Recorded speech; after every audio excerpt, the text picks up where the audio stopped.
99 வயதில் மறைந்த நாட்டுப்புற பாடகி கொல்லங்குடி கருப்பாயி. பிரபல நாட்டுப்புற பாடகியான கொல்லங்குடி கருப்பாயி தன்னோட 99வது வயதுல சொந்த ஊரான கொல்லங்குடியில காலமான செய்தி ரசிகர்களை சோகத்தில் ஆழ்த்தியிருக்கு. சிவகங்கை மாவட்டம் கொல்லங்குடி கிராமத்துல விவசாய குடும்பத்துல பிறந்த இவங்க தன்னோட பழமை மாறாத நாட்டுப்புற பாடல்களால அந்த ஊருக்கே அடையாளமா இருந்தாங்க. வயல்வெளிகள்ல நாற்று நடும் நிகழ்வுகள்ல இவங்களோட பாட்டு தான் பிள்ளையார் சுழியா இருந்துச்சு. அந்த வகையில அகில இந்திய வானொலியில இவங்க பாட்டு 30 வருஷங்களா ஒலிச்சது.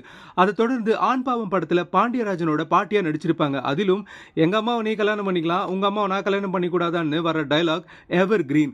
மேலும் ஆயுசு நூறு, கோபால கோபாலான்னு சில படங்களையும் நடிச்சதோட பல ஹிட் பாடல்களையும் பாடினாங்க. கணவர் மறைவுக்கு பிறகு சினிமாவில் இருந்து விலகின கொல்லங்குடி கருப்பாயி மகள் உயிரிழந்த பிறகு மொத்தமா உடைஞ்சு போயிட்டாங்க.